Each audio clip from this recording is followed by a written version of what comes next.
Like, what was the reason for finally surrendering? Couldn't fight the war no more. It was a war. It became a war. I wasn't having fun anymore. This is gonna hurt. It's time for the Suffering Podcast. Wow. Now, the only reason I'm here, is because of the grace of God, because they were probationary cops and didn't have their weapons on them. Because I'm sure if they had their weapons on them, they would have shot us. Wow. So then they chased us for a few blocks. They caught us, and they beat us for 3 days. What did they do? They took you someplace? They took us from precinct to precinct. They beat us for 3 days before they bring us in front stab a cop, you're gonna before get they beat. bring us in front of the judge. Now, just like your uncles when they used to beat you, what kind of reaction did you give the cops as they were beating you for 3 days? I do. I mean, did Like you give you them... they were beating us with the phone books, with the yeah. And then the judge finally said, "I want to see these. I want them to appear." And now the guy that I got arrested with had just come home from doing 4 years. And so that looked good for you guys. He was involved in something that was really bad back in the 70s, and they wanted him, but they needed my testimony, and I wouldn't give it. Now, as you progress through this criminal life, when did it come to a head? Because I know you did some time, serious time. Well, this is what happened. We go in front of the judge. He wants to go to trial. I'm not going to trial because we could get 12 and a half to 25. They're offering us 2 to 6. They're offering me 5 years parole to give him up. And I can't do that.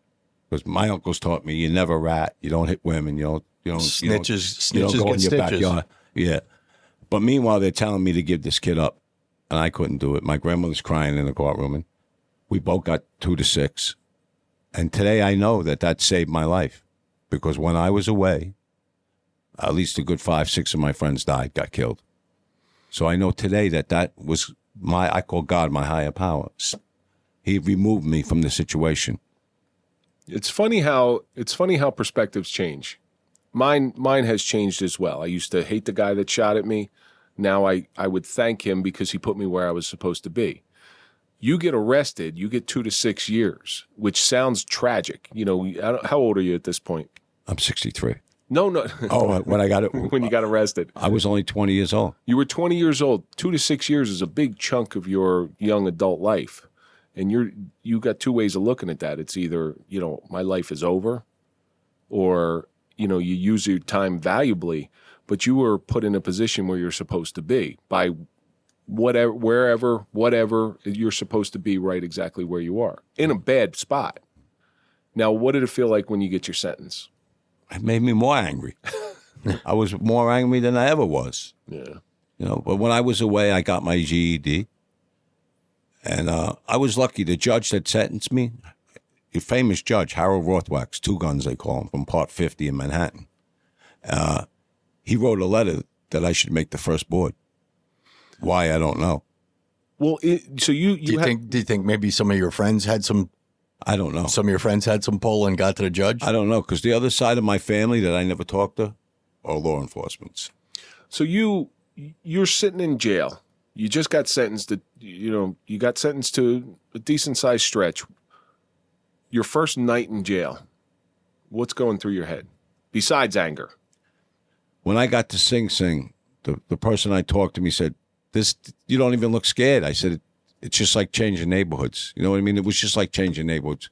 I could adjust. Yeah. I was a street kid. So once I got into Sing Sing and they gave me my state number and I went into the yard, some of the older guys took me under their wings and you'll be all right. And are you scared? I said, no, I'm not scared. Well, if you show any fear when you go in there. I wasn't sure, no, but I was afraid I was going to hurt somebody because I didn't care anymore. Even though it was only 2 to 6, I didn't care anymore. Is that your bottom? No. No, just didn't care. No, it's not my bottom. No. Well, when you lose hope. I was just going to say, did you lose hope? I didn't lose hope. I didn't care anymore. Yeah. In other words, if I had to hurt somebody in there, I would have hurt somebody. I didn't care anymore. Here's a kind of an odd question for you. It's on the outside, when you're in prison, is there anybody that you loved, felt affection for, somewhat supportive? Is there anybody in your life like that? Well, when I was in there, that's what I'm saying. I ended up going to Comstock which is eight hours away from New York City. Comstock's no joke. Yeah, from Sing Sing to downstate to Comstock. And when I got to Comstock, it's an 8-hour trip. And my grandmother would come every 2 weeks. Rain, snow, hot, cold. And then she came in a blizzard one day. And I said, "What are you doing here?" "Oh, I had to come see you. You wouldn't be okay if I didn't come here." Hey, Grandma, in the snow? 8 hours on the bus from the Port Authority. You know, I always think of before, even when you were bringing it up, I wish that was a woman that was alive today. Because I would love to have her. What was your grandmother's name? Catherine. Should be St. Catherine. Yeah. It really should. Could you imagine having someone like that in here and getting her perspective of it? Growing up the way I did, I wish I had a Catherine. I really do wish I had a Catherine in my life. I'm not talking about the people who loved you. I'm talking about, is there anybody that you felt love or affection for on the outside? And the reason I say that is because this not caring anymore attitude, that can only come, and your fearlessness too, to some extent, that can only come, in my opinion, when you don't love or care for something outside. Like, do you have any kids? Well, I cared about my grandmother. I loved her in my own way, but there's nothing you could do. You're dead in there. But, you know, and the other thing is, you were on such a destructive path, you probably didn't even care about yourself. Right? You didn't care what happened to you. So how do you love someone else when you don't even love yourself? Well, do you have any children? No. No, I couldn't take care of myself. How am I going to take care of children? When I looked at my son, my wild and crazy behavior really ended because I finally loved something more than myself. You know, and when you love something more than yourself, you can't be careless or reckless because they need you. You know. You see, I was a wise Heimer because when I make parole and I come home and the parole officer says your 3 stipulations are no drinking, no fighting, and you got to get a job. I want you back here in 2 weeks. So I come back in 2 weeks. He said, "What'd you do?" I said, "Well, you told me I couldn't drink. You didn't tell me I couldn't bartend. So I got a job in the recovery room in my neighborhood, right up the block from New York Hospital. You said I couldn't fight in the street. You didn't say I couldn't fight in the ring. So I joined the Golden Gloves." And his head spun. I was just a real wise. You just found a workaround. I just was a Weinheimer, you know. And then when I had about 46 days left, he says, "I'm violating you on dirty urine," because I was doing cocaine and alcohol. And he wanted me to sign these papers or he's going to make me do the 2.5 years I did on parole. And I said, "I ain't signing nothing." And I said, "Don't even bother me. I'll do the 46 days on my head. Leave me alone." And I went to Rikers Island. And I was there for 3 days. And when Albany saw it, they said, "What are you, crazy? The guy's got a job. And release him." And then when I went back to sign the papers, I spit in this guy's face. Wow. Spit right in his face. That I still had that rage. See, that was my that rage and anger. And you know what? The guys. I think rage is a better word. The guys in the neighborhood were calling me a cat because I should have been killed about 9 times. You know, I was shot once. I was pronounced dead once. 1978, I lost 2 friends. Where'd you get shot? I got shot in Queens Boulevard, right by the merry-go-round. Where on your body? On my leg. In your leg? Yeah, and my friend got shot to death. He got 4 bullets. My friend Johnny Sostak. And then... So prison didn't even straighten you out. And then 3 months later, this was in 1978, 3 months later, me and the older brother were snorting some drugs, and they couldn't bring him back to life and then bring me back to life. And I spent 6 months in Bellevue Hospital. I was paralyzed on this side. That was the worst year. No, so I've been lucky. Prison didn't even do anything, didn't straighten you out. And you're bordering on 30. You're getting to the age where the behavior's got to start straightening itself out. What did it? 1999. I was 29 years old. I'm homeless. I'm sleeping in a cardboard box, and I don't care about nothing. Still drinking? Still drinking. And then I tried to come in here into Alcoholics Anonymous. I do that program, and it didn't work for me. I didn't want it. I didn't care. I was too angry. And then I went out for another 5 years, and finally I come back in 2005, and I surrendered. And now you're living on the street for 5 years? No, I was living on the street for 5 years. I was living. Was an older guy that lived in Bay Ridge, Brooklyn. Had a 2-bedroom apartment. Let me live there with him, and I walked into an Italian club, and with my Irish cross on, and I told them what I thought about them. And a guy piped me. And my friend Bobby took me to the emergency room, left me there with a towel wrapped on my head. He went back to the club. When he got back to the club, I was there fighting with the bartender trying to get a drink. And then he took me around the corner, and I passed out. And that was the day he took me. The next day he took me to get help. What clicked in you when you finally surrendered? Like, what was the reason for finally surrendering? Couldn't fight the war no more. It was a war. It became a war. I wasn't having fun anymore. It becomes a full-time job at some point. I wasn't having fun anymore. Listen, I was a boxer. I was pretty good with my hands, and I was blocking punches with my face. It wasn't That's fun. when you know it's time to quit. You know, So George Carlin once gave an interview with, I think it was Jon Stewart, and he says it was specifically about drugs and alcohol. When you first start, it's like 95% fun, 5% pain. Your hangovers suck. And then by the time you're done, it's about 95% pain and 5% joy. There's some truth to that, right? Yeah. I just said to, I'm Catholic. I said, God, I can't take this no more. I can't fight this war no more. Either take me or get me help. And, I realized I was going into these Italian clubs with my gold Irish chain, telling them what I thought about them, hoping one of them would shoot me. I swear, hoping one of them would put one in me and it'd be over. Well, that's what I'm saying. I couldn't live anymore. Were you almost wishing for death at that point? I couldn't putting live, yourself in the opportunity for death, I guess you could say. I know that now. 18 years later, I know that. I wanted to die. You were looking for it. My uncle used to do the same thing. My uncle lived in Brooklyn, and he was an Irish guy who married a Polish girl, and he lived in the Polish neighborhood. He used to go into the bar and tell Polish jokes until he got into a fight. That's what, and I often think about that. I'm like, what drove him to do that, to constantly go out and look for that violence? I have an idea why, because he was one of the guys in World War II that was in Europe afterwards going to retrieve the bodies that were left on the battlefields. And I know it screwed him up. But, he used to do that. And there's several people. There's an odd person in this world that goes out and looks for violence. And you seemed like you were one of them. Do you know how out of my mind I was that a guy said 3 simple things to me. He says, you're not in a bar no more cursing. You walk around with a puss on your face all the time. He says, when you walk around with a puss on your face all the time, nobody cares. And you're the only one having a bad day. So I don't get angry anymore. I refuse to let anybody get me angry. But I really like to say one thing about my grandma. That she's looking down at me right now, loving me. Because I'm finally the person she wanted me to be. I think she's... And I got tears in my eyes when I said that because I know that I don't know who I am sometimes when I wake up now. I wake up on my bed in the morning, I want to cry because I'm so grateful because I just want to help people. I was going to say your grandma was looking down, but she always loved you. Yeah. She showed that love, but you didn't want to accept that. Right? That's what it really came down to. In some way, do you think your grandmother understood the path you had to take? You were born. She knew I was angry. You were born with a couple strikes against you. No father, no mother, no foundation for you to build your church on. Not to mention I was born on January 1st. They probably dropped me when I was born.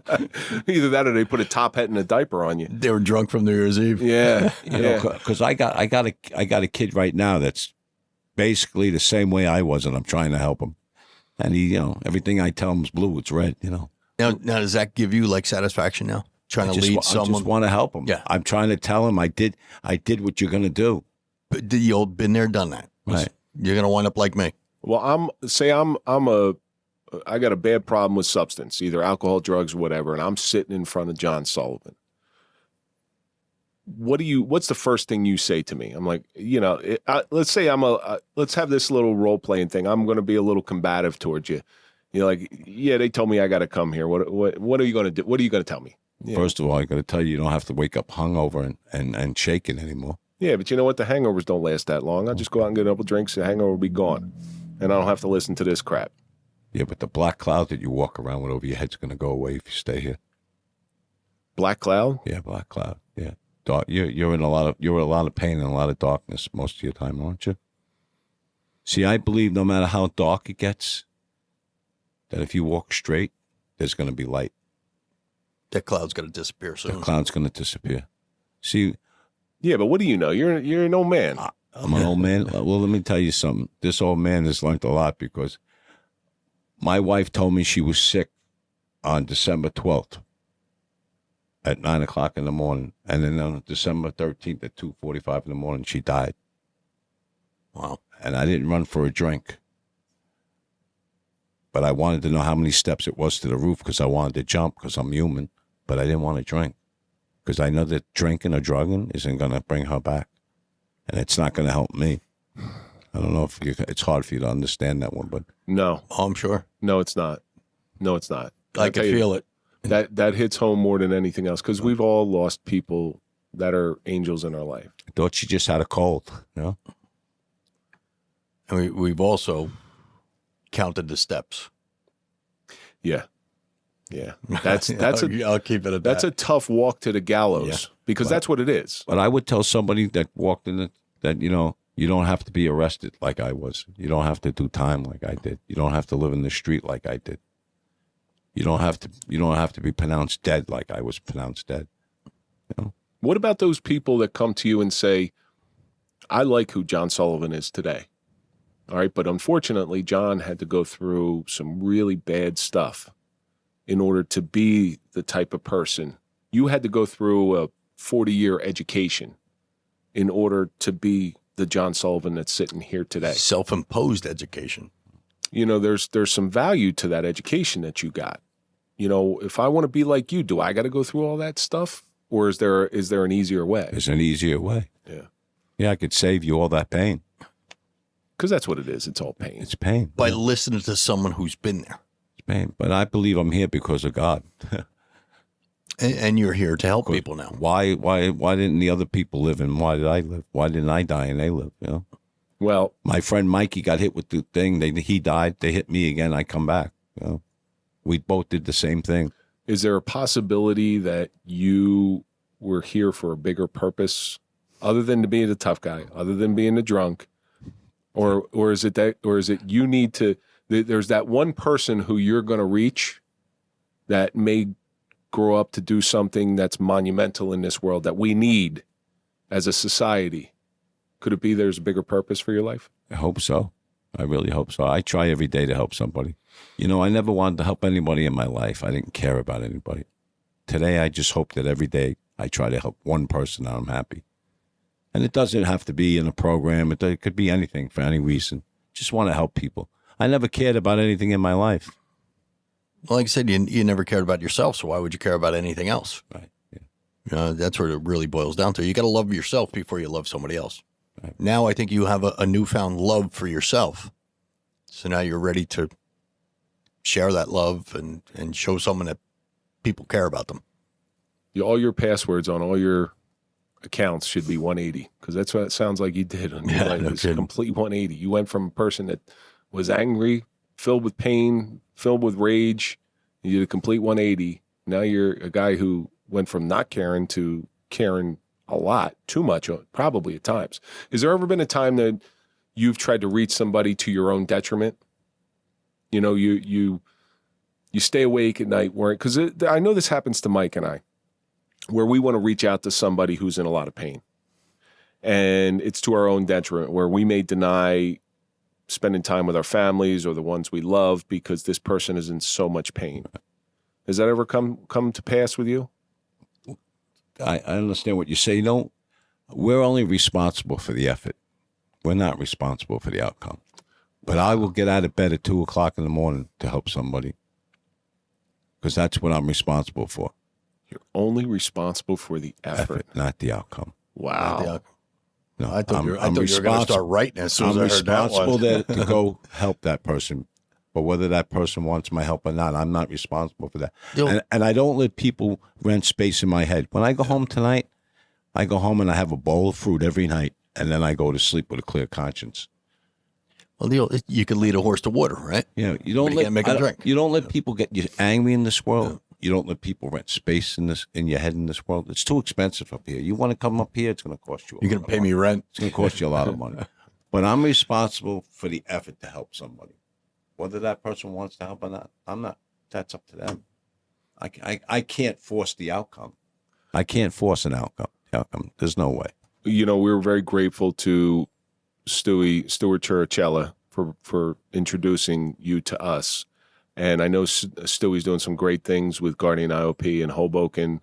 Is that where you're based out of, or you met him through? No, I've been over there. I've been with those guys. I've gone over and talked to those guys. I've been there. They've heard me. I know they got a location in Hoboken, New Hampshire, Fort Lauderdale, Colorado. Yeah, in Hoboken. I've gone to Hoboken. Yeah. I help mostly people in Long Island, but I travel. I go to Philly once a month. I go to East Stroudsburg once a month. I go to the Delaware Water Gap once a month, and then I go to Lafayette, New Jersey once a month. And then Blairstown once a month. I go 5 times a month. I go to these places, try to help people. John, you're the living example of what a true miracle is. I've said this before on here, and true miracle is a changed life. That's a true miracle. Because there are certain people people who you know that have never gotten the opportunity to change their life because it was cut short too early. How does that make you feel to know that you are a living miracle? I just thank God every day. This is God. I'm here because of him. There's only one reason that I could be here. He wants me to be here because otherwise I'd be gone. He's got. So I thank him every day. And he's got more things for you to do. Before I forget, I want to thank you guys for having me on this show. Oh, it's our pleasure. Listen, like you said, and we talked about it before the show started. You said you want to help people. As long as one person listens to this, and it helps them, that's what me and Kevin do this for. So, is there anything that you want to throw out there for a plug? Where can we find you? Or listen, if you don't want to give out your information, we'll have people reach us, and then we can. You can give my number to people that need my help. It's not a problem. All right. If you're looking for John, I'm always in Long Island. I'm always around. You can find me. I pop up all over the place. So Long Island's a place. Whereabouts in Long Island? I live in East Meadow. In East Meadow, that's a nice place. Yeah. That's at least it was anyway. I don't know about now. I didn't want to move there. My wife, that I was married to for 10 years, she wanted to get a house, so I took money out of my annuity. Somehow, some way, I had enough money that I don't know how I worked that long, that I had a pension. I actually get a pension. Really? I get a pension and I get Social Security. I never thought I would make it past 18. Who would be more surprised? You sitting here right now going to speak to your 20-year-old self, or your 20-year-old self looking at you going, oh, my God, I'm still alive. Yeah, the 20-year-old looking at it, still alive. At 20 years old, did you think at 63 you'd be sitting on a Suffering podcast? No. Yeah, but your it's story, an honor. It's an honor. Your story's got a lot of power to it, John. Yeah, absolutely. Thank you so much. And there's more people that go through it just like you did, So I didn't mean to cut you off. Oh, no. I was just, I only had one more question. Go. Frank Sinatra or Elvis Presley? Stop. My Way, right? Stop. Yeah, but who made more money with the song My Way? That was written by Paul Anka. Paul Anka wrote My Way. So none of them wrote it. Andrew, it's 3-1 now. Oh, Jesus. You know what? Next week's going to be the suffering of an Elvis impersonator, and then we're going to ask that same question. But if I could add something, no matter how dark it gets in your life, you can turn it around and see the light. Well, I think you're living proof of that. Living proof, without doubt. John, we're coming to the end of this thing right now. Believe it or not, an hour is up. And I always like to end the show the same way, and I want to talk about the lessons in your suffering and what your suffering has taught you, because if you don't learn anything from what you've gone through, you're really missing an opportunity. What do you think your suffering's taught you? To listen. It's tough. To listen. It's tough to listen. That's out of everything you just said, that's probably the toughest thing that anybody can do, is to shut their mouth, because you can't listen and talk at the same time. I tell my wife that all the time. She doesn't. To listen, really, to listen. So that's going to do it. John, I can't thank you enough for coming here. And listen, God bless, man. I mean, you've been through it all, and you came out and rose above it. That's the mark of a strong person. Thank you. And I think your story's just beginning. Yeah. At 63 years old, your life is just beginning. Isn't that something? The best part of your life is ahead of you now. You went through all that suffering to help people. And once you start helping people, you're going to see the light at the end of the tunnel. It's people who endure. That is so admirable. Like, that's the things that I am attracted to. I'm attracted to people who can endure, and that's what you've done. Yeah, absolutely. And, you know, real quickly, a year after my wife died, I met a girl who lost her husband at the same time, and then we met. So God's blessed me. She didn't lose her husband from one of the bar fights you're in. Was He died from drinking. Isn't that something? He died from drinking. Isn't that something? They say God works in mysterious ways. And we met, and it's so I'm sure you guys are like perfect together now because he was a big drinker, and you went down that path, and now you're. Yeah. I won't give her a weapon. You never give women weapons. Come on, they'll use them. That's going to do it for this episode of the Suffering Podcast, The Suffering of the Streets with John Sullivan. As always, let's think about all the stuff that we learned, and there's a lot of them, so hang tight. Yeah. Anger takes so much energy. There's always a reason behind that anger and rage. You're always where you're supposed to be. You can't fight the war forever. You're only responsible for the effort, but most importantly, just listen. That's going to do it for this episode. Don't forget, you can always listen before you watch. All of our audio episodes come out on Sundays before they're aired on YouTube on Mondays. Go to popple.com for a digital business card. Put in the code TSP20 for a 20% discount. Follow us on all social media. That's LinkedIn, Twitter, Facebook, Instagram, Clapper. I know I'm missing one or two of them. Follow Mike at Mike_Failace. Follow me at Real Kevin Donaldson. And, of course, follow the Suffering Podcast. And we will see you on the next episode.